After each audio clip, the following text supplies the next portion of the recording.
You know what we gonna do? What the f*** you talking about, Gun? What are you talking about? Is available to shuttle to Grand Central. Shut your candy ass up. You can't stop me. Authority bus terminal. Come on. Go f*** y'all niggas. You niggas think shit is a game, huh? They got some f***ing joke? Ain't no fighting scenes like Man of Steel, bro. I ain't see it yet. Stand clear of the closing doors, please. What's going on, you bitch made ass niggas, you bitch made ass bitches, you real ass niggas, and you real ass bitches? We back, motherfucker, cracking the 80s, man. How many times we gotta tell you motherfuckers? How many times we gotta tell you, old man? How many times Yo, we motherfucking back, man. Episode 65 in this bitch. Get the energy up in this motherfucker off the top. You know what I mean? Niggas is listening Monday morning. Holy shit. 65. This is the Juneteeth episode. You know what I mean? You know what I'm saying? We out here, man. This is the blackest episode of all time, son. Blackest podcast, blackest episode of all time. You know what I mean? Juneteenth and all that good shit, man. We blackity black and we black, y'all. We all black. If you listening today, you black. Don't listen to what Joe Biden was talking. You know what I mean? You black today. If you listening to this, you black. All right? It's Juneteenth. Yep. Happy Father's Day. I got blonde girls coming to my show. Even though their dad is a racist. Shout out to the UK and all them niggas, man. It's Happy Father's Day to all the black fathers out there, you know what I mean? Happy Father's Day, Mars. My nigga Mars is, you know what I mean? Happy Father's Day, beloved. Thank you, brother. I appreciate that. Yeah, I appreciate that, them. Thank you, brother. My man just went through 3 different nationalities. My man was a bruv, a brethren, and a bro. Thank you. At the same damn time. I'm saying we back though, fellas. Welcome back to another episode of Cracking the 80s. Hey, we back. Episode 65 is crazy. Just thinking about that. Wow. 65. If we were in school, we now have achieved a passing grade. I mean, we got that D minus. Pause if necessary. Whoa. Pause. Whoa. I didn't say the other thing. I said D minus. I mean, I put the minus at the end. You know what I'm saying? But we back, fellas. How y'all niggas is doing? We all here. The gang is back. 5-2 is here. I'm him. We back. Drugs is in the motherfucking building. What you would do for drugs? What up, my nigga? What up, man? What up, world? Chilling, man. We chilling, beloved. Hey, Mars is in the building. Oh no, sorry. No, that's the wrong. That's the wrong song. Yeah, that's wrong. Yeah, Are you ready? I'm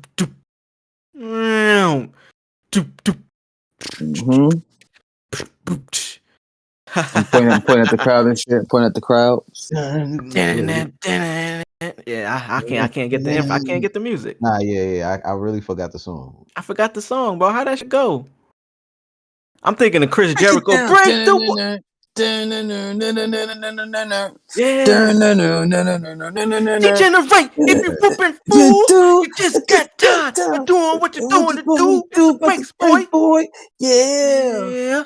That's the breaks, little man. Break it down. I slap a pimp in the face or grab a girl by the city. I head to the stage. Confused like 3 wrestlers just now. Yeah, we added mad different theme songs into that shit. Damn. Mars is here. How you doing, my guy? I'm doing good, brother. You a bruv? You a bruv today, mate? Or hey? In it? In it? Yeah, bruv. I'm doing fine, bruv. Niggas watch Top Boy and it's niggas become a motherfucking UK general. You don't want no fucking smoke, you hear me? Man, we back with another episode, man. If it's your first time listening to your show, hey! Welcome back to the show, motherfuckers. If it's your last time listening to the show, niggas might boom at you, man. We ain't just kicking you off the train no more, man. You gotta get shot. Word. You feel me? Word, So while we here, I want y'all niggas to... We need y'all to do this. I don't think nobody's trying to get on this shit. Pause. Yeah, you get threatened with life or death to listen to a pod. It's kind of crazy. You gonna shoot me, man? Nah, man. Come on, man. That's serious, bro. This is how This is how severe it is. You know what I mean? It's government issued, bro. The government put this here. It's like it's homework at this point. You know what I'm saying?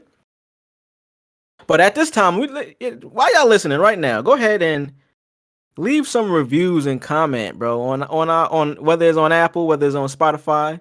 We appreciate all the reviews, and we need those reviews. It helps us out. So right now, go ahead and rate it 5 stars. You know what I mean? While you listening right now, take the time, hit that back button. Yeah, right there, 5 stars, and leave a review of the show. You know what I mean? All of that shit helps us out. So we appreciate it. You know what I mean? Go check us out on the YouTube. Crack Rock La Familia. We appreciate y'all. You know what I mean? Shout out to all y'all out there. Shout out to all the shorties with the big booties out there, the huge tits. And shout out to the ones without them. You know what I mean? We love y'all too. You know what I'm saying? This is for everybody. You know what I mean? But where y'all fellas want to start this week, man? Beautiful day, beautiful week. Beautiful week went by. Did y'all niggas do anything cool this week, man? Y'all go anywhere? Y'all see any new sets of tits? You know how that shit go. Nah, not at all, man. No Yeah, new no, I ain't boobs. no new set. No, yeah. No new boobs. Still the same. Yep. Same boob. I mean, the same boobs are pretty cool too. You know what I mean? It's kind of depressing. Yeah. Well, you know. Being depressed looking at tits, damn. That's tough, man. Damn. Hey, it's the world we live in, man. When you giving too much or something, man. When you're living in an abundance of tits, I could understand how it may get a little Like you just falling in them, like you got the option to sleep. Yeah. Sleeping on tits. Have y'all ever been to the speaking of tits, the Museum of Sex in New York? They have like a bouncy house that's made of inflatable tits. Y'all ever been there? Yeah, I've heard about the balloon tits. I've bounced on the tits a few times. Oh, You know what I mean? It's pretty cool. I think that shit is like on near Fifth Ave or something. It's a small museum. It's not a huge museum like the Guggenheim or like the MoMA or anything like that. I believe it's just like a 2-story building on a corner. It's more of like it's a museum, but I guess it's more of an experience. Obviously, because it's a museum of sex, they showing you taboo things in there. But the inflatable tit bouncy house it's live. I recommend it just for that. You know what I'm saying? I need a whole photo shoot. Photo shoot in the titty booth? Yeah. Titty bar? Titty. The tit realm. That'd be fire to throw an event instead of having a bouncy house. You just got like a bosom house. You know what I'm saying? House of balloons. House of balloons. Ooh, look how it come around. That's fire. Now that would be a fire ass club name. Nah, son. House of Balloons is probably the perfect club name. No, the Weeknd definitely gonna sue you for that. How the fuck you don't own the name House of Balloons? That nigga gonna be like, my nigga. You don't own the words, my nigga. The Fuck out of here. They gonna say it in court though. You would have thought he been came up with the name. They gonna pull this pod episode, right? They gonna play this shit, yo. This is from June 19th, 2023. You said here, fuck the Weeknd. You don't care if he sues. Is that right? Like, yo, that wasn't even me, man. That's AI. That's fake. How the fuck y'all pulled this? That's fake right there, man. That ain't me. That ain't me.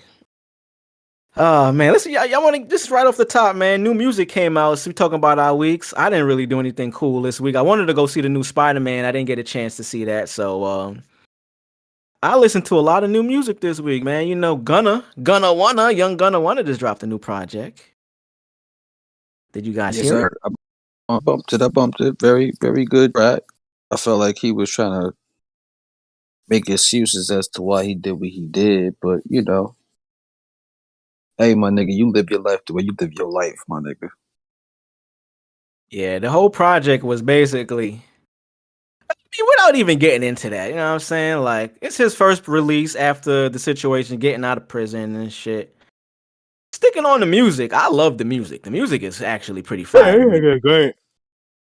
You know, the whole knock was You know what I'm saying? Like nobody's gonna fuck with him within the industry. He's not gonna have the same production as he normally does. And I mean, he didn't have the normal names outside of Turbo on there, which wasn't a surprise to me because Turbo was like his main producer.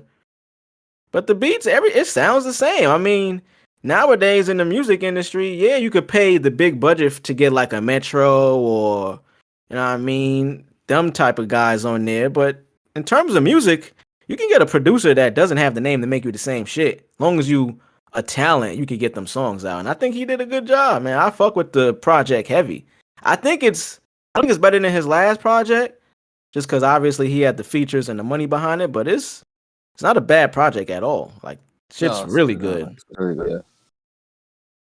Any favorite standout records you got so far? Or anything like that? Born Rich, I think that's my favorite shit on there. Going Rich is fire. Mine is probably a toss up, and it's funny because these are back to back songs. Toss up between "Fuck You Mean," or Rodeo Drive. And I'm right back on Okay. Rodeo. And them shits is hard. And the way they transition into each other, you don't even realize the song changes up unless you're looking at the you know what I mean, your little platform where you're streaming it. Yeah, I could tell out of those songs was a few songs he did before he got locked up though too. Any Yeah, features? you could sense that. Nah, there's no features. 0 features on the project. Okay. Which to me was another indicator of Kept his budget in line. And the songs are short too. yeah. I think what like Alright. 16 songs, 46 minutes. Didn't really kill no studio time. One shot, boom, bam. So that was like $200 a session. Okay, all right. So saved money. All right, smart. He got a track on there where a lot of the records he's on there, he's bigging up YSL still. I don't know if it's still considered YSL or if they changing it up, but clearly he's bigging up. He doesn't even call him Thug anymore. He's referring to him as his real name. Anytime he mentions Thug on the album, he calls him Jeffrey. Free Jeff. Free my nigga Jeffro. RP Lil Keed. So he's still in line with, you know what I mean, with the team. But there's a line on the record where he talks about, yo, I'm not signed to Atlantic.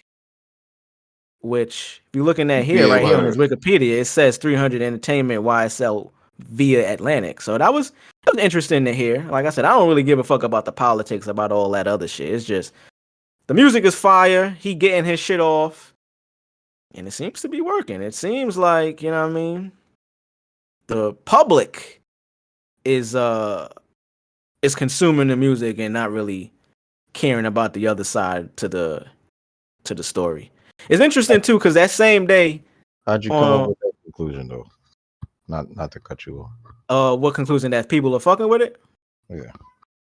Cause connecting it to obviously is different to the 6ix9ine situation. Just a nigga that got locked up for a situation or in regards to some street shit coming out. The music. Okay, for me, I haven't seen much chatter on, yo, we not listening to that shit. Fuck that. It was very clear when this nigga Tekashi got out. It was like, yo, nah, fuck that nigga. Gunna, I don't really know what the difference is in this situation, but the online chatter is more in support as opposed to, yo, we not fucking with that shit. But this, I'm gonna be honest with you. It's kind of different though. I get what you're saying though. It's kind of different though.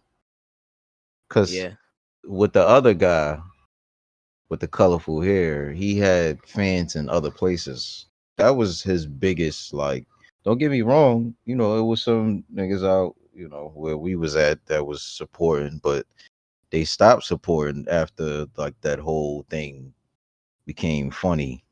So he still had those fans from other places and other areas that were supporting him still to this day. That's why he able to leave the country and still get his money, as opposed to, you know, when Gunna would have happened when it first went down. I saw people online, and I don't really consider that real people, but I saw people saying like, you know, like nigga, I don't really care. Like your son too nice, basically. Like, yo, this music too fire for me to not listen, which is cool. Like, I mean, I don't know. Like, I don't know, son. As a fan, as a consumer, if you a fan of like that artist, I don't know, like I don't think what they do in their personal life really matter too much.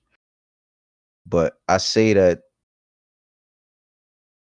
to say this, I'll put R. Kelly with the rest of like those situations. Like that's a completely different thing.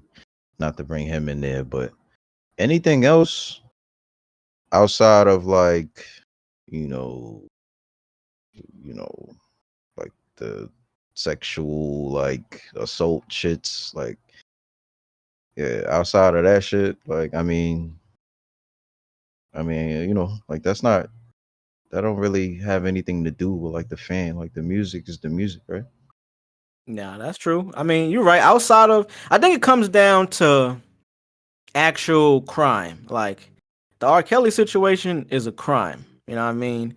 Gunna's situation is a crime that it played out that he was found not liable for, which is depending on however you look at it. This is the situation: is niggas committed crimes, and now for some reason the music is judged different because of said crime or In lack R. of. Kelly's listen, in R. Kelly's defense, okay.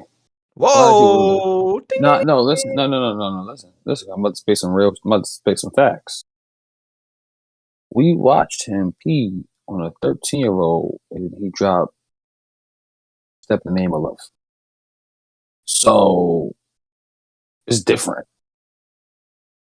I mean, technically, we didn't watch it. I know what you're saying. We were still little niggas. We So, used to but and that's the what I'm world. speaking to. I'm not speaking to like, as far as like, that's what I'm saying. Like, we older, so like we could probably tap into those things and be like, yeah, nah, that's not for me. But we could turn off some shit and turn some other shit on. We could zone out and only bump something specific. As like for like a 14-year-old, 15, like in that like young, you know what I'm saying? You don't really the You're beat fire, programmed. I mean, yeah, you're the beat programmed to listen to fire, that music. shit knocking in your head, pause, is the melody is fire. They ain't really gotta say nothing. Look at Uzi song, bro. Like,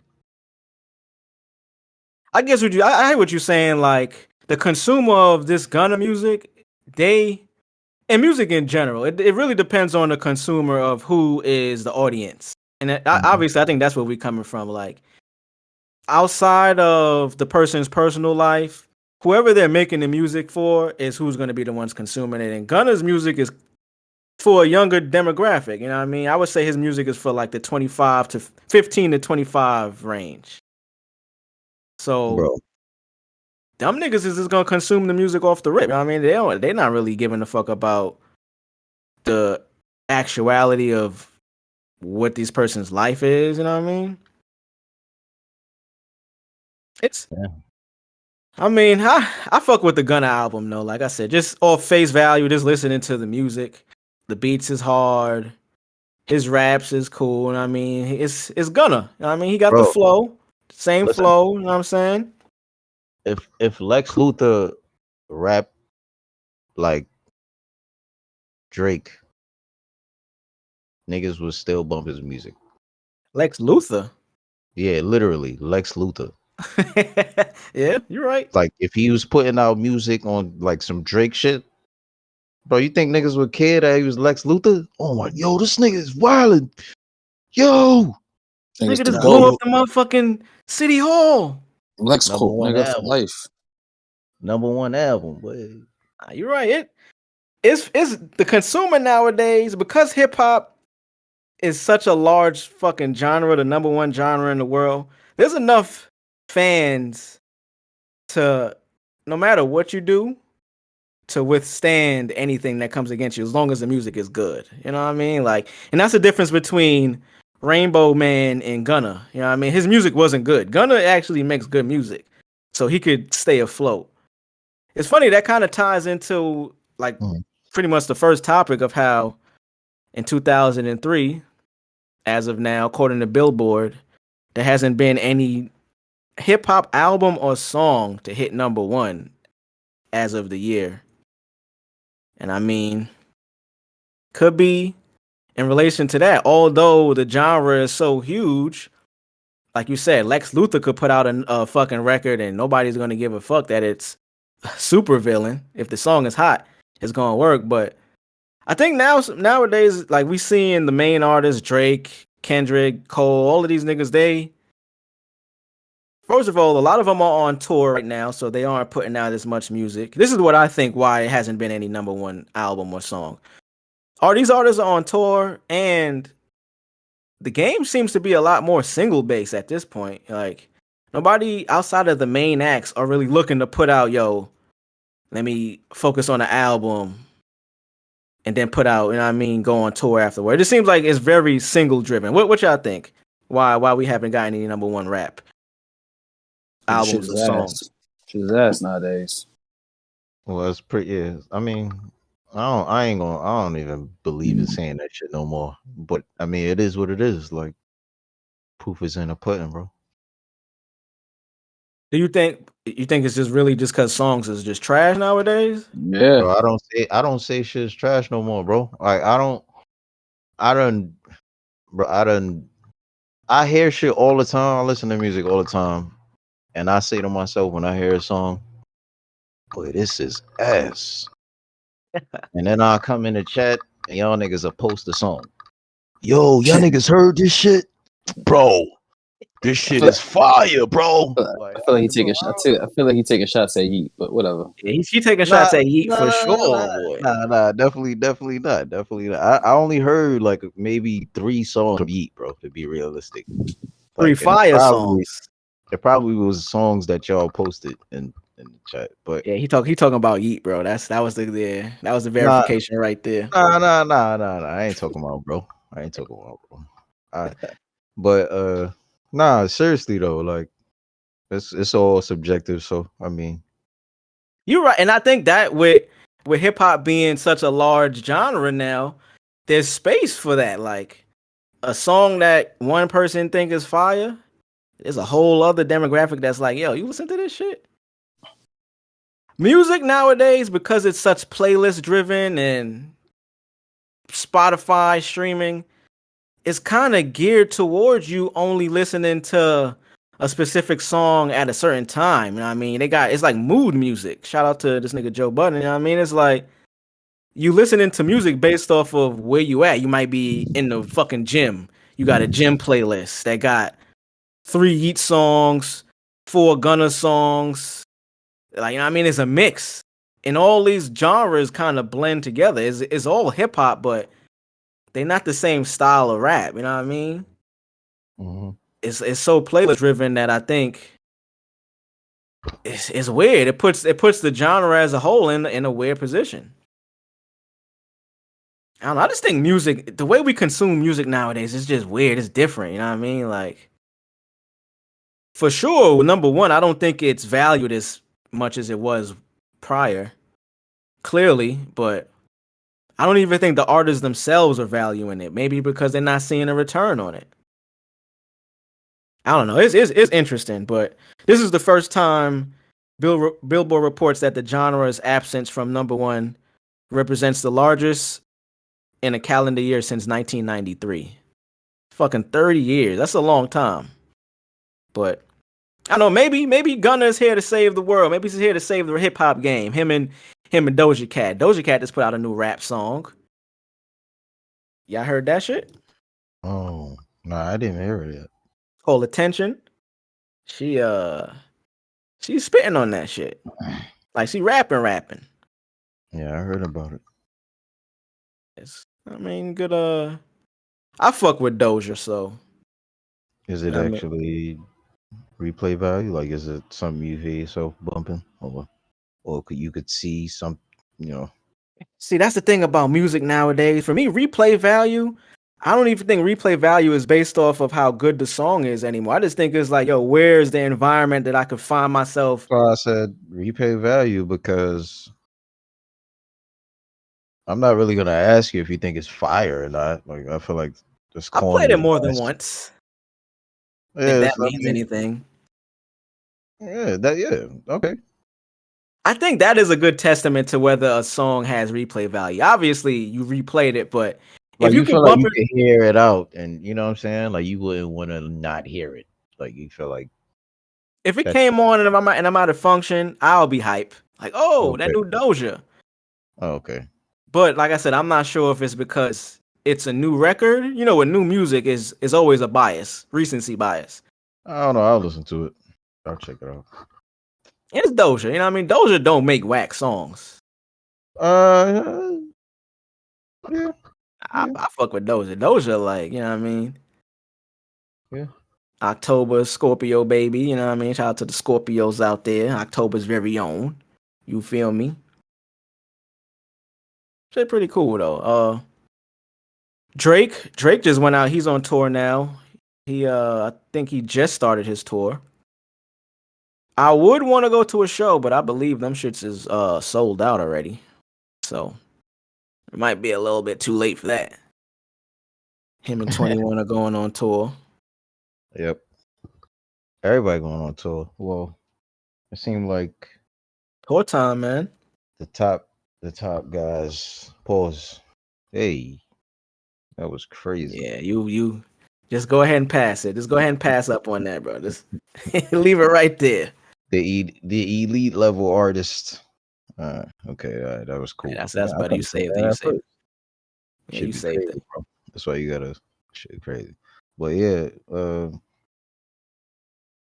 him and 20. Who else is on that tour?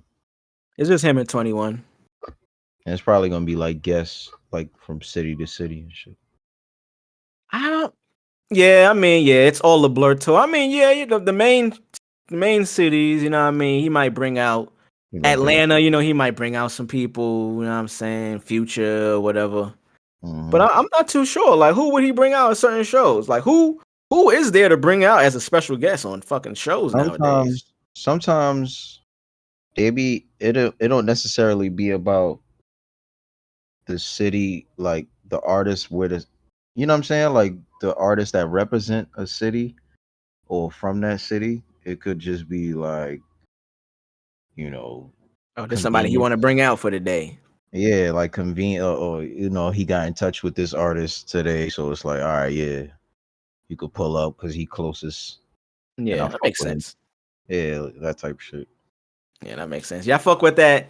The new shit he got with Jay Hush. Who told you bad man don't dance? Who told you gangsters don't dance? Even with a whop on my hip, I dance. That shit fire, bro. That little Afro beat joint. Y'all fuck with that shit? Yeah.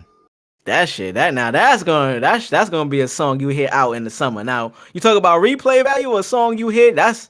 You gonna hear No, that motherfucker everywhere, nigga. but that's like a easy, like, you know, it's like soon as it come on, you're like, oh nah, yeah, Mm-hmm. it's some shit I'm gonna hear in the elevator. One of them ones, man. Hear Like that you hear in motherfucker the elevator, everywhere. you start, you know what I'm saying? Like you probably on a Get a trip, little wine on. yeah, You going down know, the elevator somewhere. you're not gonna bust a wine on the elevator. By Right. himself? Or you're in the lobby. You ain't You're gotta be saying by that. yourself. It could be somebody else on there. Mm-hmm. You never just bust a wine out in public. I never bust a wine out in Oh public. no, crazy. You're Niggas got crazy. Son. Y'all niggas That's got to start living more, man. yeah, you're madman. That's what you are. Niggas just never, not, you know what I mean? Regular day, you in Walmart, you walking down the fucking produce aisle. You You hear got this? Nigga? AirPods in or something. Just bust a wine. Who told Yo, you gangsters don't dance? happy Who June. told you? You know what I'm saying? It's Juneteenth. Niggas ain't never just bust a wine. Oh man, y'all niggas not living right, bruh. Go crazy in here. It's funny. I was in Walmart. First of all, this is another like Walmart. The supermarket in general is getting expensive, son. Like You oh yeah. Jesus, nigga. I was in there the other day trying to cop a little something, trying to make a little meal. Nigga, I'm in the produce section trying to look at fruit and shit. Nigga, grapes. Grapes is a little pricey now. Them shits went up. A little baggie is like a good $10, but Shit little crazy. baggie. You That gotta was take funny. grapes out now. Like Yeah, you gotta take the grapes out. Like cause you ain't no way you copping $20 for a what the bag of grapes. grapes? Nah, hell no. Like, That's I was crazy. in Walmart the other day. Y'all ever walked into like a Walmart, Target, a supermarket, and they rearranged that motherfucker on y'all? Like, you Mhm. go in that shit in the aisles, that shit is just different. Like, I walk in Walmart the other day, and I see they done moved. Like, they like literally it's not like they pushed it in like an aisle down, or like they realigned how the map of the shit looks. Like the blueprint, like the produce aisle is on a whole other section where the household goods used to be. That shit on a whole other aisle. Like, I had to ask directions. I'm in there, and I noticed it was like a like an older white dude in there. He like a country white dude. He on the phone with his shorty. He's like, "Oh, God damn it, Mary Beth, they done changed this motherfucker around again." I was, I was like, "Yeah, damn, I feel you, bro." Nigga, wife probably sent him in there for some potatoes. He think he about to be in and out. That nigga in there like a whole. He on a mission now. He's on a quest. That nigga's in there. Literally, he's trapped. Mary Beth, I don't know where the fuck is at. I'm gonna need some help. And them niggas be pissed. You know, your wife send you to the store for something. You thinking it's a quick trip, and you can't find her. You gotta call her back. That nigga was upset. God damn it! See, this is why I didn't want to come in the first place. That should be funny, man. Let's see, what else can we get into, man?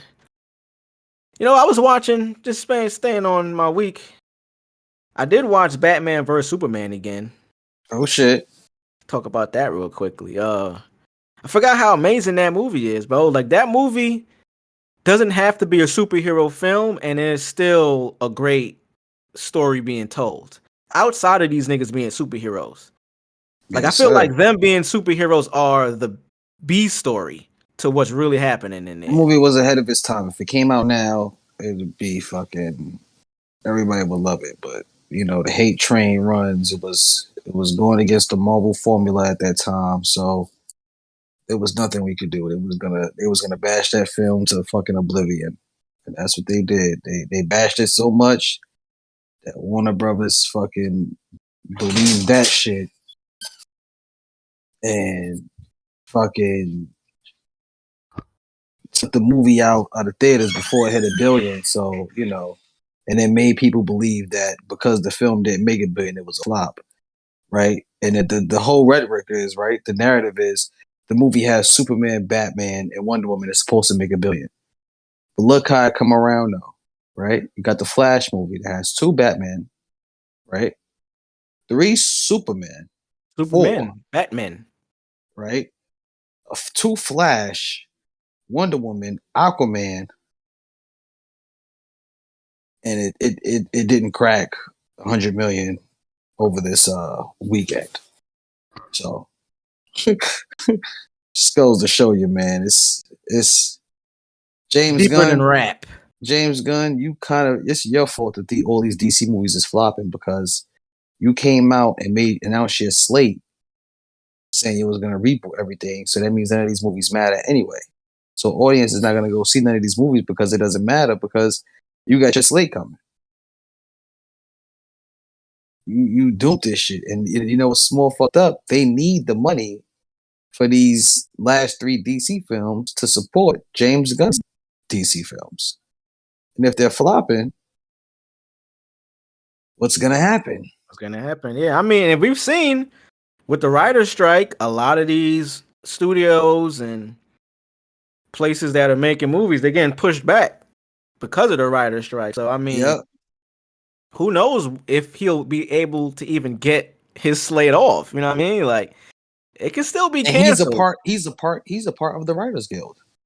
So for him, He you know, has to be. he hasn't even come out and said anything about it. So oh man. I know you were saying that the BVS, watching it as just like so obviously I'm into comic book movies, but you were saying you would consider this shit like a political thriller. Definitely is a political thriller. Yeah, Jesse Eisenberg's character, Lex Luthor. The first time I watched that movie, like I said, I've seen this movie a couple of, like, probably 3 times in full, or maybe 3 or 4 times in total, and like twice in full, like watching it beginning to end, right, straight through the Ultimate Edition. The first time you watch it, if you don't really pay attention, you don't realize how important Jesse Eisenberg's character, the Lex Luthor character, is. That nigga is the reason for the entire film, basically. Yeah, he's the mastermind The behind plot, everything. bro. Yeah, He's the plot line behind the he's the shit. plot everything. Yeah, so it's kind of crazy. He knew who Clark was. He knew who Bruce Wayne was. He was just Yeah. stringing these motherfuckers along. Putting them against each other. He was like Yeah, the ultimate villain. yeah, yeah. And he successfully killed Superman. Hold on, y'all. Or Hold on, Jesus.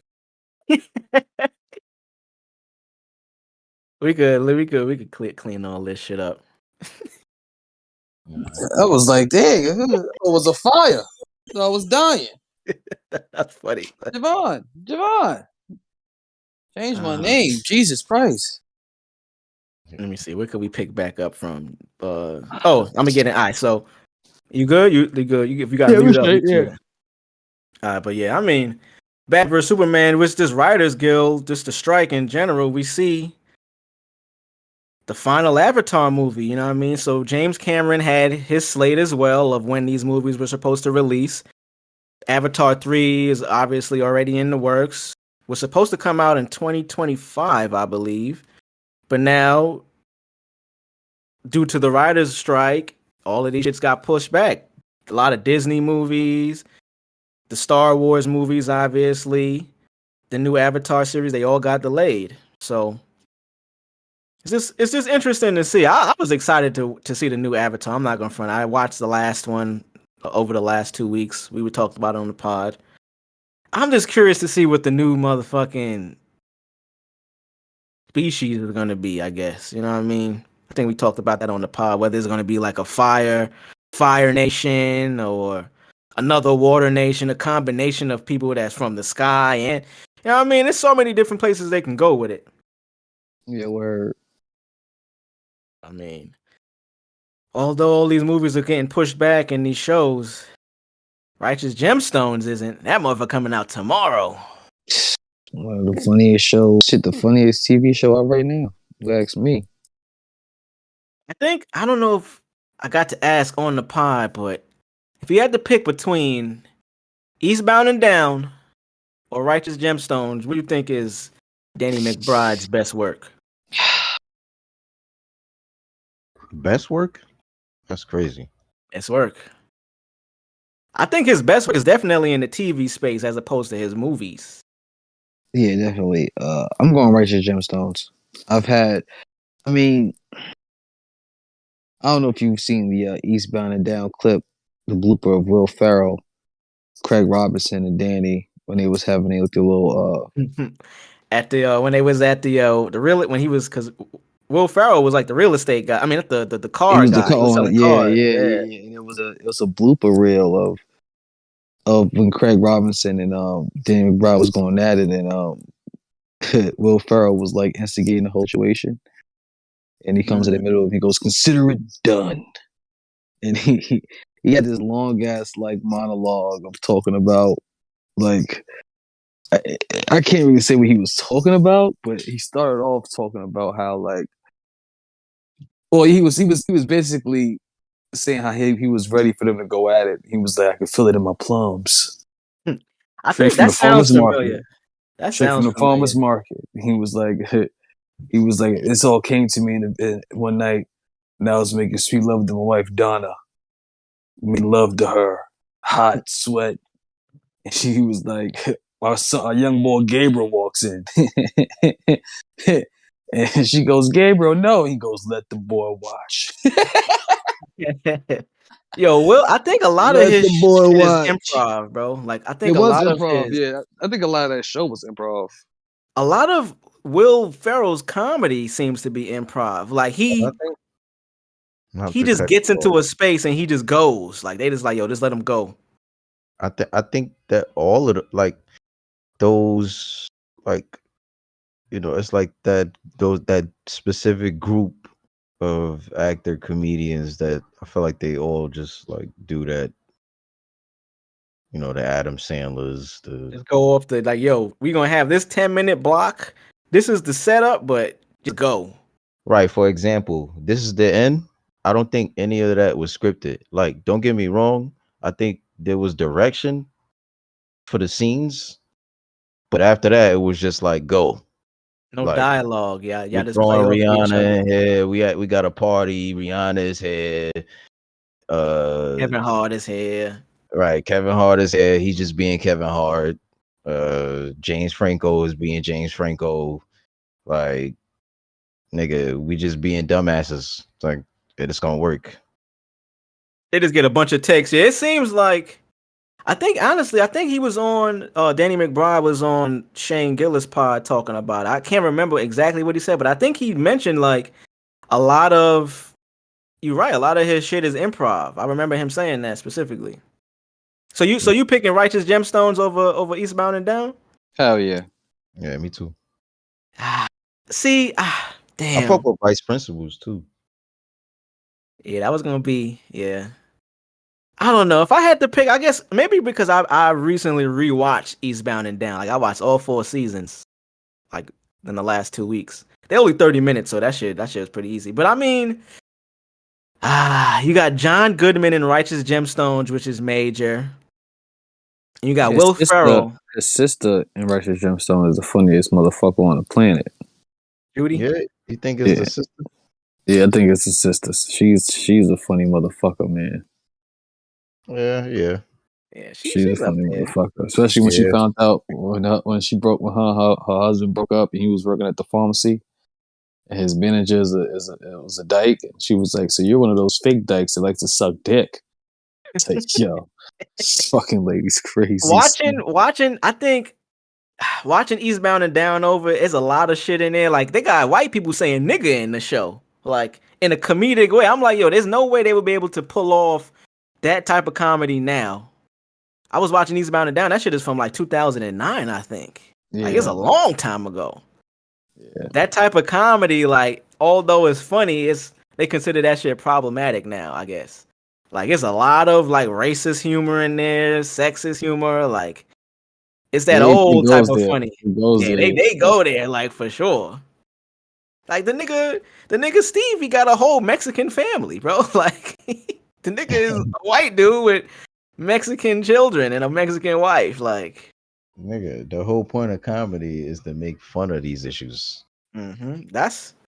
That's why the niggas that's winning in comedy now are like the Andrew Schultzes, Shane Gillis, niggas that don't give a fuck. Like, it's comedy, bro. We joking. We not serious. Like, comedy is in a weird place nowadays. It's like comedy gotta be.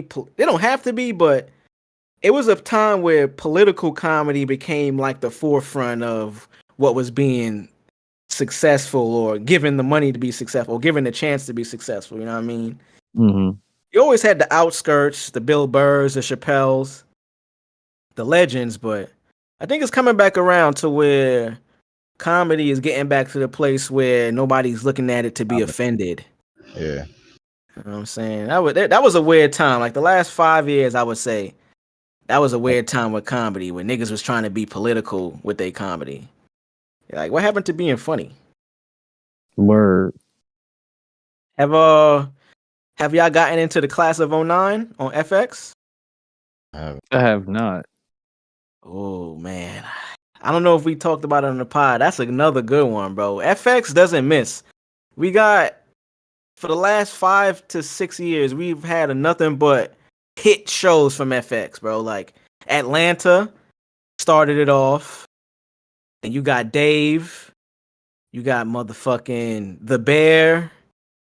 Now you got Class of 09. I'm pretty sure I'm leaving out a couple other ones, but Class of 09, really good show. Just a quick synopsis on it, just to get y'all interested. It's about the FBI. You know what I mean? It stars my man Paperboy, my man Brian Tyree Henry from Atlanta, plays Paperboy. And a couple I'm not familiar with anybody else in this show outside of him. He's like the main guy that I know, but it's a story about the FBI, about the Class of 09, graduating Class of 09, and the story is told from 3 different decades. So you have 09 when they're in Quantico, they're in training. You're following each character, you know what I mean, with how they're training, you know what I mean? And then you got the present, which is today. They got 2023, which is the present, which is showing these same characters in their role within the FBI at that time. And you see fast forward, my man Brian Tyree, Paperboy, he's like the head of the FBI. The other character that they're following, she like all of these people from the class of '09 are supposed to be them. Like they're them niggas. Like all of them in that group are like the main people that are in the FBI allegedly. And then they have the future, which is 10 years later from 2023. It's like 33, 34, where they're showing new technology and how everything that played out in the present is affected in the future. And it's pretty fucking good, man. Like the way they connect 3 decades of a TV show at the same time, and it's pretty easy to follow on. Like, it's not like some of them shows, you know, when you're watching it, you got to kind of figure out, yo, is this the past? Is this the future? They let you know right on screen, the present, and they tell you the year, or they be like the past, they tell you the year. So it's really easy to keep up with it. But it's a little, if you compare, it's like a mixture of Minority Report, Black Mirror, and Black Mirror any back. one of them FBI shows. Yeah, Black Mirror definitely came back for sure. Yeah, but continue. It's just one of them shows, you know what I mean? I say it's like Minority Report because, spoiler alert, without giving too much away, my man, he plays Teo, Brian Tyree Henry. The Paperboy. Hey, my son Paperboy is the man in this shit, bro. Like, he's the guy. Hey, He creates like this new technology that the FBI uses to prevent crimes from happening. You just like Minority Report, they were able to look into people's mind and see a crime that they thought about. It's the same thing, and they're trying to stay on top of the tech, making it, you know what I mean, making sure that they aren't just arresting people for having thoughts. It's pretty fucking good. And then as they're showing you that, they're showing you the '09 version of how he got to that point, and then the present day where we're in now, how he got to the future point. It's pretty good how they tell the story. It's basically a really good story being told about the FBI. And then, you know, in between that, you got different storylines that play out with other characters, you know what I mean, love interest and all of this other type of shit. Pretty fucking good. Pretty fucking good, man. I recommend that. That's a crack in the 80s recommendation for the people out there. Y'all niggas watch anything new? You know what I mean? Any new shows y'all niggas been on, or, you know what I'm saying, anything else? Have I watched a new show? I started watching Idol and I dozed off. I just Uh-oh. tired as hell. Yeah, it was really good though. I was mad as hell. I dozed off. Yeah, It was really good. That's one of them ones. I mean, we could get right into that right now. Fuck it. The Idol, we got 2 episodes out. Drugs, you all caught up? For sure. Of course. We got 2 episodes out, and they finally released that motherfucking music, man. They put it on streaming now. And the song is actually Lily Rose Dope. I mean, Lily Rose Dope. Lily Rose Depp. She's credited as the artist on the song. Like, when you look it up, it's her. I mean, but you want to just get into the new episode? The Idol is, like I mentioned, this is one of them shows where we're going to see every week after every episode, there's going to be a new article about controversy or just haters. It's going to be something different every episode, I'm assuming. You know what I mean? It's one of them shows. It's HBO, obviously. There's huge stars in it. The budget behind the show appears to be pretty fucking big. So, you want to just get right into it?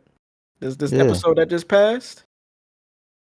And we got episode 107 of The Idol. Pull up my notes. Oh, my bad, not 107. Episode 102 of The Idol. Second episode. This episode is called Double Fantasy.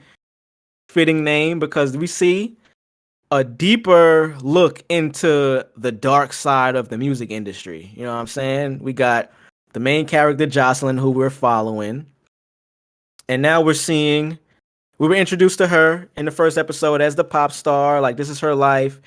Full of riches, fun, party, but it's controversy in there. We see a little bit more to the darker side in this second episode. You know what I'm saying? We see how disposable you can be within the music industry. You know what I mean? We seen her downfall. It happened pretty fast. Like, we're seeing her downfall within the show. You know what I mean? We're seeing her try to be a pop star and it might not work out. She's on the set of her music video. She's trying to get scenes down right, and the director is there, the label head is there, and it's a lot of moving pieces to where every time she films a new scene, they can tell like, yo, you're not in it. Let's do it again. And then where she thinks is good, something happens to where like the camera goes out. So it's a lot of friction of them just trying to get her fucking music video done. We see how the moving pieces of that go. Right. We see her the same song that the show It ended with. started. Go ahead. It started with her frustration with how the song sounded. Remember, Exactly. that's Yeah. where it really started from. And Yep. it She was called the like meeting. called the whole meeting. That shit went completely left, and then it looked like it just looked real like weak. Like her attempt was like really weak. It wasn't even backed up. It almost looked like she was just like a straight puppet. Like she literally had no say in what was going on. It's like, And that was alluding to that dark side of how the music industry work. You know what I mean? Because you know what I mean, we understand how these things go. We probably know a little bit more than the average consumer of music and the industry, how it runs, the ins and outs of it. We know more than what is shown to us. This show and this episode was a great like some good insight into that world. Like you said, we see her. She played the new version of the song. And it's a lot different. It's a little bit more sexual, and they're listening to it. It's like that. It's like that famous video of when they showed Epic, the Epic studio, the Epic executive when this nigga Bobby Shmurda was performing. I think computers for them. Like he in there pitching the song to them. He on the desk dancing, and everybody's just kind of playing along, but they just like watching him like he's a fucking sideshow or like a zoo animal or type shit. And it's his attempt to promote this new record that he's trying to get out there, and they already have it in their mind what they're going to do with it. So we see that with Jocelyn and her people, her handlers, her label execs. They're telling her like, yo, so this is not happening. Like this new version that you think is cool because you got this info from this new Tedros nigga. Like, yeah, we see what you try to do, but nah, that ain't happening. Like they basically told her like, yo, you're not in control of how this music is gonna come out. You know yeah. what I So mean? They basically so told her, yo, my advice to you, appear grateful. You know what I so mean? that's literally the parent child effect. That's gonna go left. That literally, and we already seeing it. She let Tedros move in the crib. Yeah. So all that's gonna mean is she's gonna make an attempt to show you at who's control of her actual life. So now she's gonna be battling with the people who controls her career initially that just like told her off. You know what I'm saying? So it's like, all right, yeah, now it's like, all right. Bro, there was a funny ass scene during that meeting at the beginning when they all there, like at the crib. And I think her name is Nikki. I think she's the label exec. Like she's the big boss. Clearly she cuts the check. Yeah, she was the one. If you notice in the first episode, she was agreeing with everything that she was doing. She was like, she was okay and everything. She was like, so what? Who cares? I used to do that back in my day. Mm-hmm. She's the one who called the shots. Like everybody Yeah. literally has to answer to her. But it's a funny scene where she says some disrespectful shit to Jocelyn, like, yo, we made you basically. And then Jocelyn get tight and walk off. And my nigga Haim, the Russian Jew, I don't know who he is, but he like her manager. Oh, he's her manager. I think that's what it came out. He's the manager. He's like, well, I mean, who wouldn't be grateful after being talked to like that? Hmm. The nigga was like, yo, you just disrespected her and then asked her to be grateful? I mean, who wouldn't after you just said that wild shit to them? I mean, yeah. That is they do a good job of playing the lines of comedy, dark humor, and reality in this situation. You know what I mean?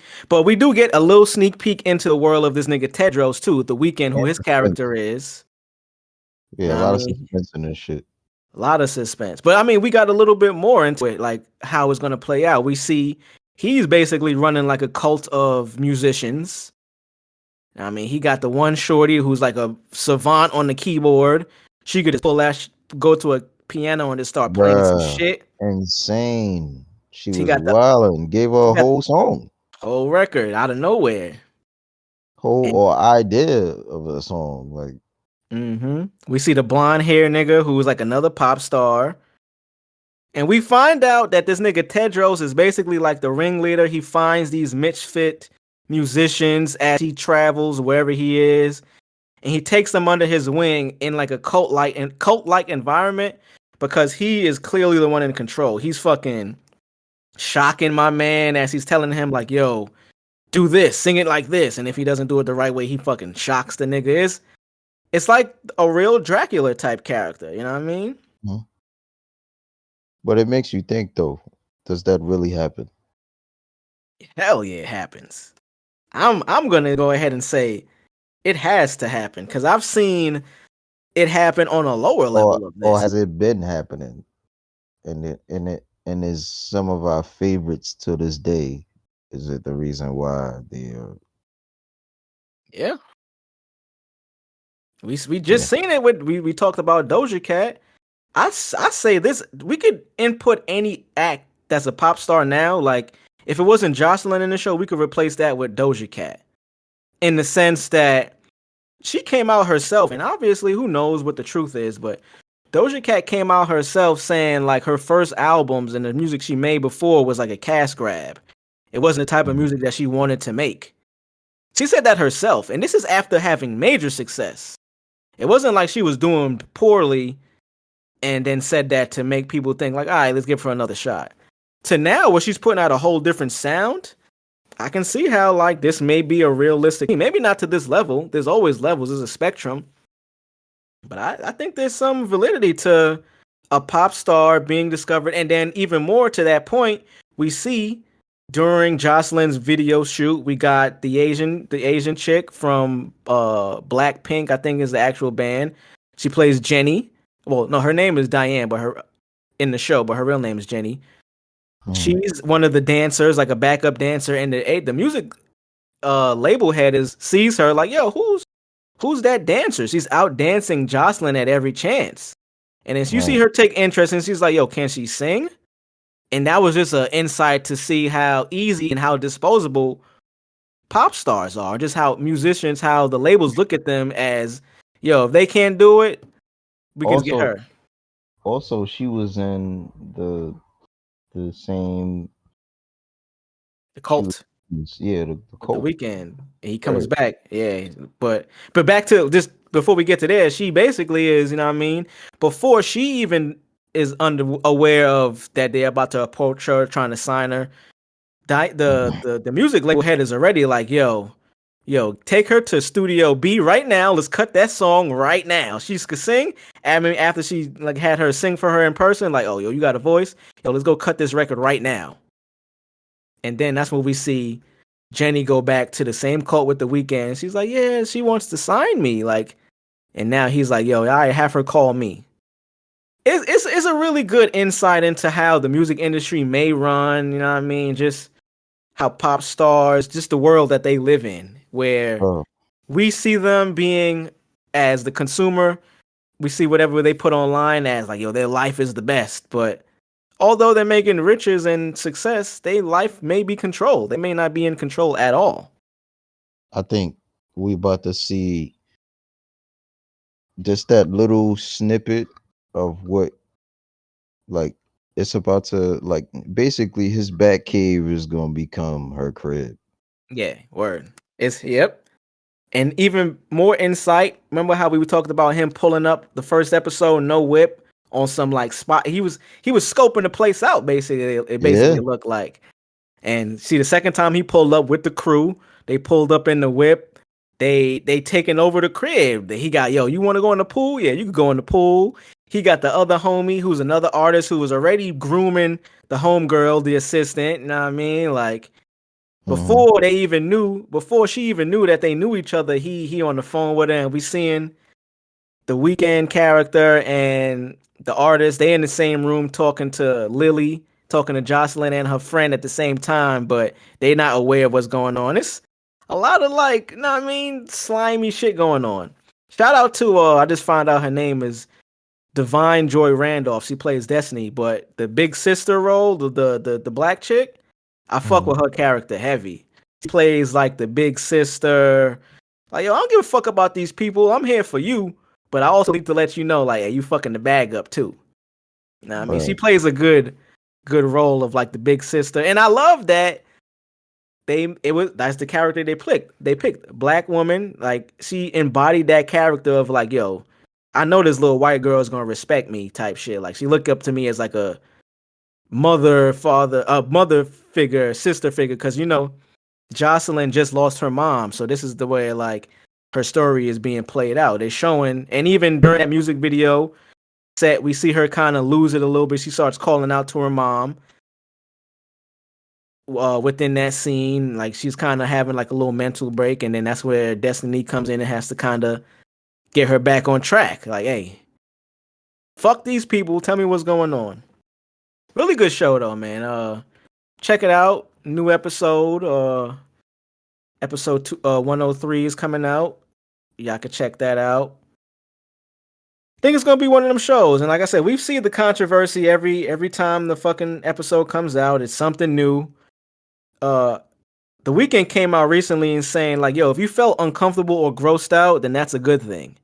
Because there's a lot of think pieces coming out on Twitter about, oh, yo, his character is a sleazeball, he's this, he's that. And he's like, yeah, that's the point. Like, you should feel these emotions about this guy because it's Yeah. not a good fucking guy. Like, what do you expect? I don't. Yeah. People. Yeah. This is from GQ. The writer says, when I asked Abel if the sex scene in the latest episode of The Idol was supposed to feel sexy, to say that his resounding no was emphatic would be an understatement. Though it's only been on for 2 weeks, the HBO series in which The Weeknd portrays Tedros, a mysterious club owner trying to get his hooks into Jocelyn, a vulnerable pop star, has already become something of a lightning rod for controversy and discourse. Is the sex, which across 2 hours has already flirted with everything from erotic asphyxiation to knife play, too graphic? Is it provocative for provocation's sake? The Weeknd says, if you feel uncomfortable or grossed out, then that's a good thing. Basically trying to introduce you to this world that I believe this is like a real world that exists. And that Hollywood, and it's probably just not the music industry, it's Hollywood, it's entertainment in general. I think it's an insight into how entertainment works. You know what I mean? Everything is produced. We know everything that we see on TV isn't just what we're seeing. It's a lot behind the scenes that goes into that. So I think this is like a show that is a good introduction to that for like the average consumer that isn't aware of it. So yeah, check that shit out. Another recommendation. We're gonna be talking about this shit every week. Yes, HBO, another one of them channels that don't miss, man. They don't miss. We got Winning Time is coming back. Yeah, finally. I was wondering when it like the hell. Yeah, I was talking to my sister last week about that, just when this shit was coming back. But that's the new season's coming August 6th. So we got a little ways before it comes, the end of the summer, but it's on the way, so excited for that. Righteous Gemstones is on the way. Oh yeah, definitely waiting for that. All right, man, let's just finish out with these sports topics, some quick hits. Shout out to the motherfucking Denver Nuggets and my nigga Jokic, man. They finally did it. They got their first ring. My man Jokic closed out a fucking MVP season with the ring and didn't even give a goddamn shit about it, bro. My man was at the parade. Well, when he got to the parade, he got a little bit more hype. But after winning, my man treated that shit like a regular day of work. Yeah, the job's done. I can go home and go to sleep. My nigga Jokic, man. We called it. We knew the Nuggets was going to win. You know what I mean? It's no surprise. No surprise to anyone here. We knew the Nuggets were going to win. Shout out to the Heat, though. I do want to shout the Heat out for playing a fucking amazing season, amazing postseason. Coming from losing their first playing game to making it to the finals is insane, bro. They easily played over 100 games this season. Yeah, I think regular season and postseason. I think Pat Riley should make a lot of moves with that team. As great as they played. Yeah, they got some work to do. it would be a disservice to them to run it back with the same team. That team is Yeah. not going to succeed.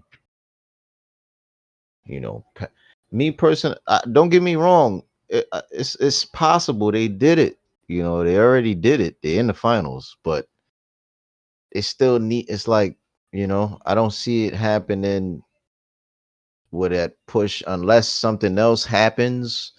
Because you know, sports is about matchups.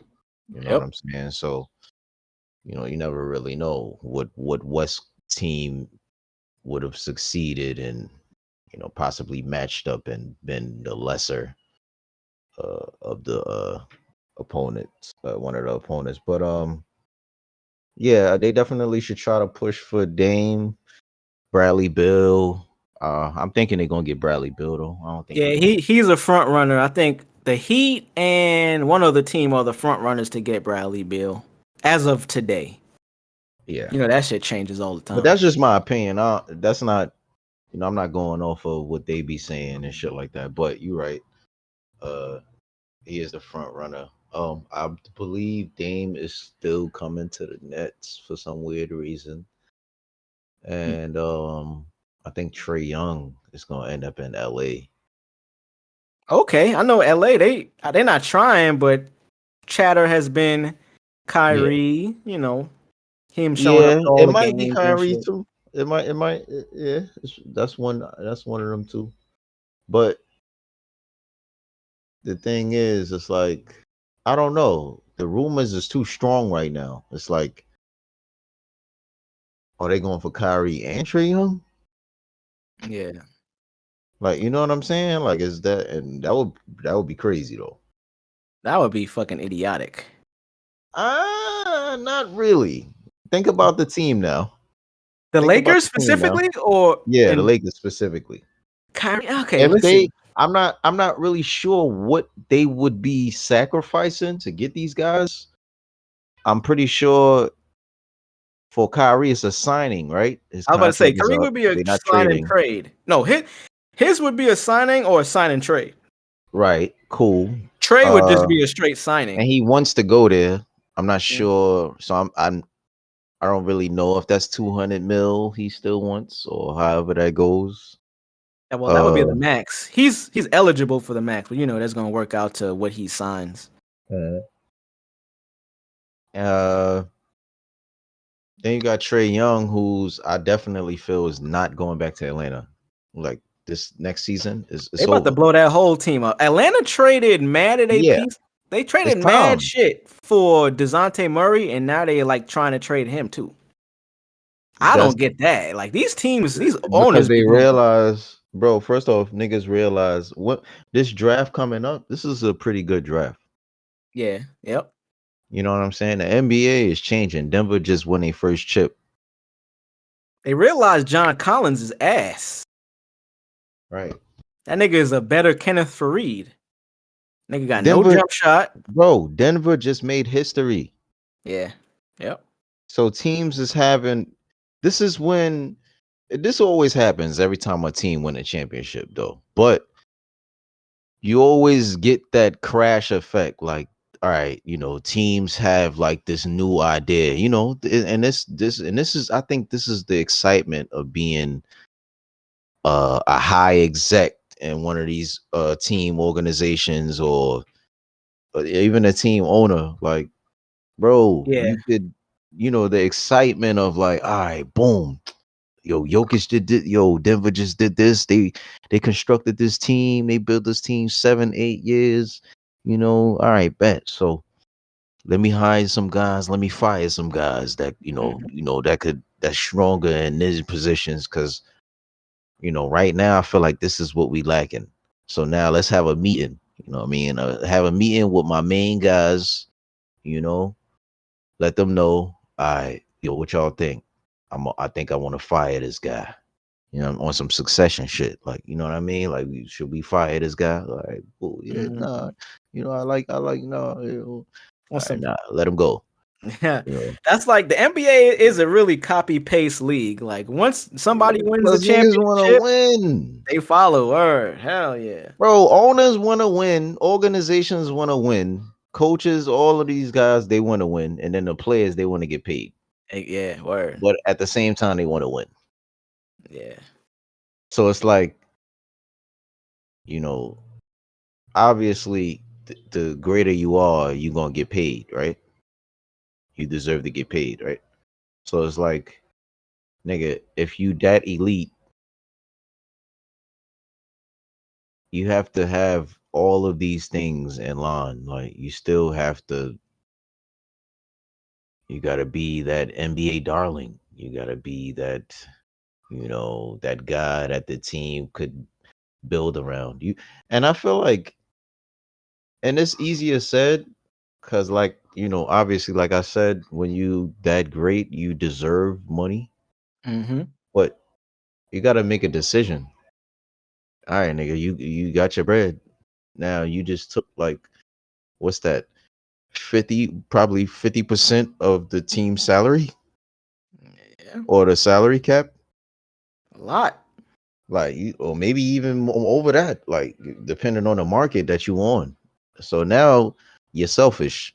But are you really selfish? Because you deserve that money. You don't work to get, to get that money.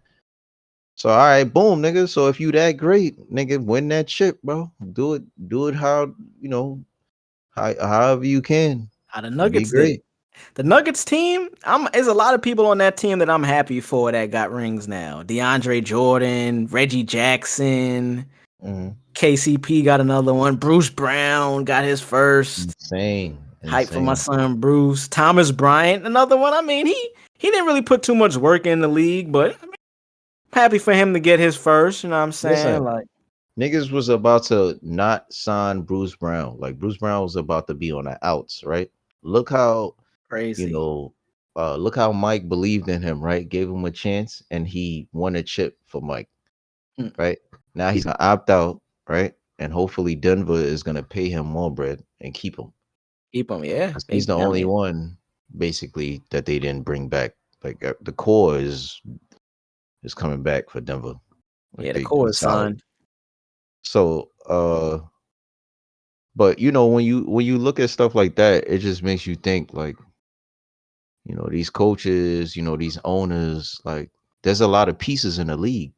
Look at Chris Paul, he became a free agent, right? That's insane. Yeah. The reason why I say that's insane is because Chris Paul is still Chris Paul. He's just older. Yep. So what you do with that, right? He's not LeBron. He's not as athletic. We watch Andre Miller still cook niggas on 15 to 20 minutes a game, Mm.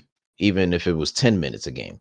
That's He the was still difference. coming in the game cooking niggas. Like, The you know what I'm difference is saying? Slow pace. Andre Miller Yeah, accepted the accept it. role. Right, Chris nigga. Paul seems like You he gonna just accept this chill. role. It's either you wanna, at his point, bro, at this time for him, it's time to accept. Bro, Melo could have You're did not that. It gonna get seems like they paid. don't want to, bro. For some reason, these niggas don't want. Melo could still be in the league right now and accept a lesser role, but he clearly chose not to. I don't know why these niggas I do think that. I think Chris Paul gonna end up somewhere where he could possibly win a chip, or he could end up somewhere where they should put him with John Morant, huh? I Wherever was gonna John say that Morant nigga is nah. being shipped to, possibly, because I believe they should trade Ja, bro. I mean, since we here, we could talk about that. He got 25 game suspension for the beginning of next season. Bro, I'm not keeping you on my team. You're not playing 25. First of all, what we doing? Yeah. No, we just let go. We just let go of your boy. The NBA's villain for the moment. Well, I think Draymond is actually the NBA's villain. But Dylan Brooks being a villain in the NBA is fucking sad. That means like it's nothing. For yeah, him to be the fucking villain, like who is yeah. this nigga? He's like the villain in, like, WCW.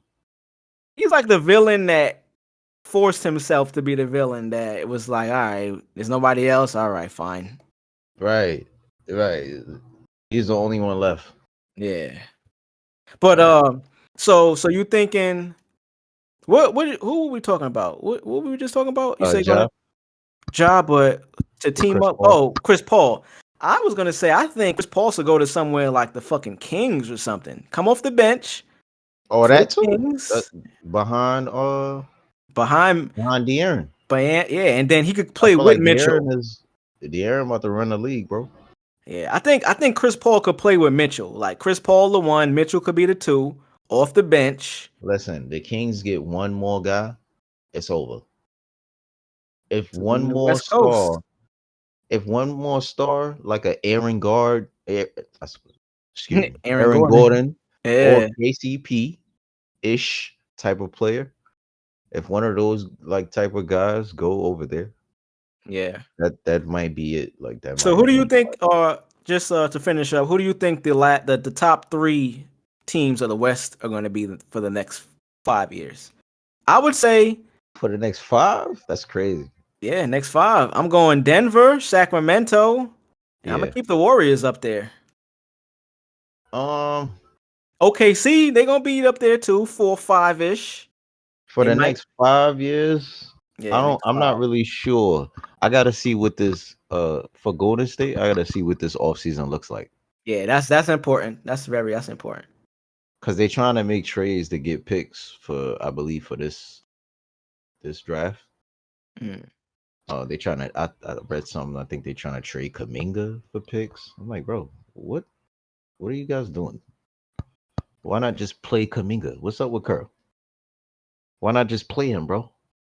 You Why? see my man Aaron Gordon in the streets with the fans after the parade. I'm happy. That's another person I didn't mention him, but I'm happy for Aaron Gordon too for winning the ring. Like he put the work in. He got robbed the fucking dunk contest. Like, Bro, those. I think JJ Redick said it, but those players, bro, his type of player, like the acceptance, the with his talent, you know, with his hustle, his grind, pause is well deserving, bro. Like those bro, players, them what? Dennis Rodmans, them Those are them niggas you Ben feel happy for. Wallaces, them key pieces, them Rip Hamiltons, you know, those guys, bro. Those the ones that helped you get there. They gonna be the ones that changed the game when you win the chip. Mm-hmm. Look at Somebody I'm hyped KCP. for. Nah, facts. When he played bad, they lost. Whenever He KCP bounced right played back. bad, yeah, and he rarely played bad because he wasn't even the third option. I believe he was like fourth option, maybe. Or 5th. Yeah, What you think about J. Cole taking part ownership of the Hornets? that's fire. That's fire. Like I said, I expected it. Some shit like that. Um, Once I seen the man, story come out about him being integral in Caleb Martin being signed to Miami, it was a cool story when it dropped, but it was just obvious that there was more to that, in my opinion. It was we know J. Cole in the NBA, his journey going over to Africa, playing all of that. We know how involved he is with basketball, but for that story to come out directly connected to an NBA storyline, I'm not surprised that now, afterward, he is part owner of the Hornets after Michael Jordan sold the shit. It makes sense. Like, oh, that was the rollout, or even if it wasn't a rollout, it makes sense. A lot more sense now. That's fire though. Like being from his hometown, he's a rapper. Like, you know what I mean, he got influence in the culture, and we already see he allegedly was a part of bringing a Eastern Conference champion with the Miami Heat, a player to the team. You know what I mean, he was integral in getting him signed, so it's just cool to see. Like, and I believe that is just directly related to his influence on culture. I don't think it right. got anything to do with basketball. Obviously, it has something to do with ball, but the reason why people believe and why he's able to do shit like this and have actual motion is because he put that work in. You know what I mean? I think Cole. You talking about Cole, right? Mm-hmm. I think Cole, Jermaine. bro. Listen, he's a regular nigga, just like the rest of us, bro. Right? We like to play 2K. If you're a fan of 2K, if you're a fan of any sports game, when you get on any sports game, you start a season. That was like the original game mode where it was like the best game mode. Like you could start a season, you could build a team, you can construct a team, you could sign players, you could make players better, you watch them progress, Draft players, scout go through a players, season, injuries, and as play the general manager. right, yeah. And then, it upgraded to you being able to play owner, basically. Mm-hmm. So Mm-hmm. uh I'm pretty sure, like, he's a fan. I'm excited that he is able to do those things because it's like I'm thinking about if I was hired to do the shit, like, or if I'm, part owner or whatever, and I'm able to do them things, I go crazy, bro. Yeah, it's a good look. I'm happy Crazy, for the bro. for the guy. Happy for bro. Shout out to Jokic too, man. Just back to the finals. My man, like you said, made history. It was cool to see. I fuck with Jokic because, and this is funny, people were trying to shit on him for the same fact. He's not an American star, which I like, because here in America we value the bullshit, the flexing. The niggas got Right. mad at him because he wasn't like happy for winning and flexing, and you know how niggas do after they win championship, which is deserved, but to get mad at a nigga for not doing that is crazy, and it just goes to show like how American culture is just based off of gloating. It's I could see both sides of that shit. Like, you know what I mean? Like he's about family. He clearly is about like, I'm about family and I'm about what it means to be a man. Like, I'm gonna take care of my family and I'm gonna go home and live. I ain't into the gloating, and the nigga didn't even want to go to the parade. Like, you know what I mean? Like, the nigga just wanted to get back to the crib. So it was just cool to see, even after you win the biggest award for your career, you still just look at it as like, all right, I did that, I accomplished that, now the job is over, I can go home. Him and his brothers lifting up Mike Malone, shit was funny as hell. Shout Yeah, out to the Nuggets, man. his brothers is real mobsters, man. Oh yeah, them niggas is the good Real fellas of the league. real niggas, man. Shout out to Shannon Sharp. He had his last days on Undisputed. My boy Shannon, man, my boy was crying on the last episode. My Man. nigga Shannon I said he feel was you, gonna Shannon. leave after the finals and left the next day. That's That nigga said, crazy. yo, I'm going after the finals. Didn't give a day and left directly the Monday, nigga. Yo, I'm out. I ain't waiting no longer. Shout out to Shannon, though. Where you think he gonna end up? Do his own shit? He gonna continue Club Shay Shay? Or he gonna end up on ESPN? What you think? Continue Club Shay Shay, of course. Of course, he got something going. I think he For got something sure. great. I saw like a couple episodes of it, but I fuck with Shannon.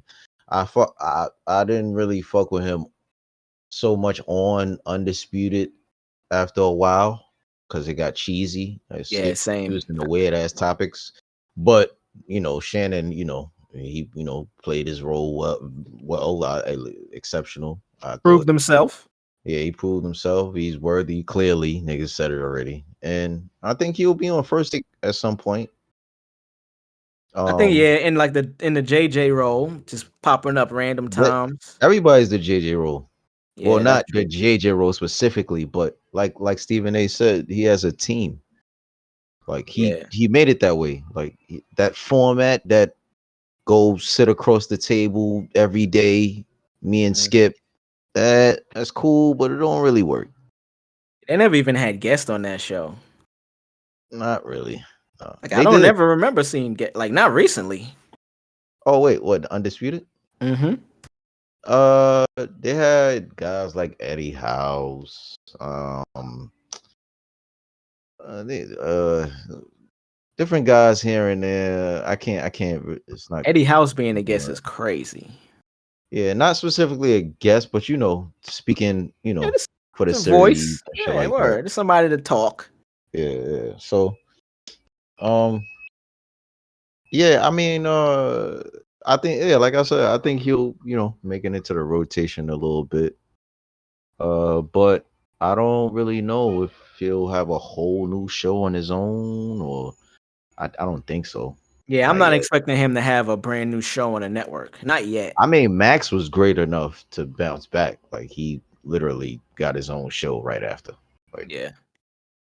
uh, so I mean, Shannon is a black guy though, obviously. Yeah, that's important. Curious to see though. Shout out to Shannon. I'm Yeah, excited shout just out to to my see where he boy. ends up. That's that's sharp. That's sure. I Shannon mean, sharp. same realm, just to end. Shout out to Cam and Mace. Niggas got Stephen A on the show, man. On It Is What It Is. Bro, that Yeah. is insane, son. That's insane, bro. My man had them on the I love that panel. show. I love that show. I recently caught up. I think it's a couple episodes I didn't watch, but Cam is like one of like my favorite artists, all time artists, entertainers, however you wanna, personalities, like all, niggas. If everybody know, like, you from the town, especially from Harlem, like them niggas is like mad animated Mm-hmm. personality. You know what I'm saying? So it's an easy thing for them on camera. At least I think. I It's think so. natural for them. Yeah. He teamed up with Mace. The niggas is like, niggas was Mace and really like Betha.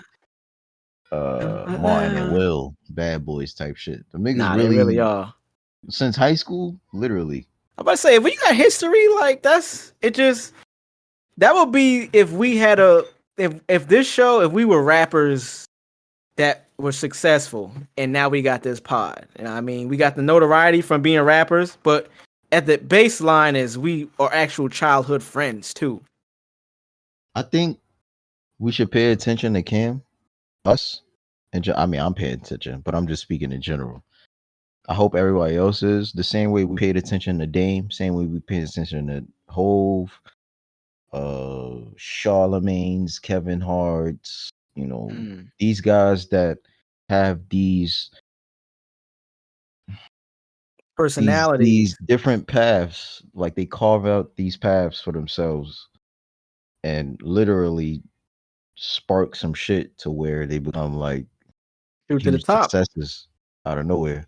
Not out Yeah, of nowhere, but you get what I'm saying. So I it think was like we destined literally almost. watching Cam do that. Yeah. The reason why I know for a fact that we are watching that, for one, obviously he got Stephen A on there. Stephen A is the biggest guy in Bro, sports media. bruh. That alone is enough. But also his competition. You got to think, if you put it on paper, Cam and Mace are rappers, artists that went into the media game. When we see that, his competition, niggas like Nori, Joe, Charlemagne, people that come from hip hop, when you start seeing those guys mention Cam, is a direct relation that, oh, these guys aren't, maybe not direct competition, but just the acknowledgement shows that, okay, they're in the space now. Right. You know what I mean? Stephen A shit. Joe, we know Joe's platform is bigger than where Cam's is right now. But Joe wanted to get Stephen A on his show, and and Stephen A went on Cam shit first. I think that was calculated because we seen Joe and Cam have a little back and forth that was real or fake, whatever you want to think about it. And that was before Joe mentioned publicly wanting to get Stephen A. Stephen A saying he was going to come on Joe shit. But then Cam coming undercutting and get it right away. I look at that as like, hey, nigga, this is competition. You see, this is It the nigga is. you wanted on your shit. I got him before. Well, it's competition mainly because, well, Joe made it competition. Yeah. Whatever they did, I'm sure it was sparked from whatever he said about, on his show, whatever. I don't know how that went, but Cam going, bro, Cam everybody going know who Cam, Cam man. is. Everybody Word. know who Cam is, bro. Like, listen, hey, You from the town, you know Cam, son. bro, listen. Don't be surprised these guys get into your space and they start, getting past or trying to be, or and get into a they place start that look you funny wanted in to. light, Yeah. right? Is this? You I'm know, curious to see, man. Like, when they start doing that, and I'm getting off of like them specifically because I don't know them. I ain't trying to make this about them, but it starts to get to the point where that person starts to speak as though like, like, oh yeah, I don't do what y'all niggas do, man. Like, you can't paint me in that category with y'all when niggas. my Like, nigga Max B said, yo, I don't do what niggas do. Niggas go straight, I go up. I don't do what niggas do, man. That Harlem shit, man. Shout out to Harlem. And shout out to all you niggas listening right now. This has been Cracking the motherfucking 80s, episode 65, bitch. Another episode for the guys. We got some new cool things that we gonna start releasing for you guys. You know what I mean? We gonna talk about that more a little next time. Y'all hear more about that. But until then, just make sure you continue. Go on YouTube, subscribe if you haven't already. Drop comments, specifically on Spotify and Apple. Rate the pod, download, and leave a review if you can. That shit would help us out for I sure. thought this nigga said rape the pod. Like, relax, boy. Rape it. Yo, Chill out. trigger Son. warning. Damn. Yeah, sorry. Word. Don't do all of that. Just go ahead Oh, and, you know sorry, what I'm world. saying? Sorry, world. Yo, bleep that out, son. There we go. Yo, Bleep bleep that man, out, bleep God. that out, bleep man. Bleep that, God. Word. Till Word. next time, you know what I'm saying? Yo, go get the purple chop, son. Yeah, son. It's cracking the 80s, nigga. Cracking the 80s, nigga. Chill. Crack.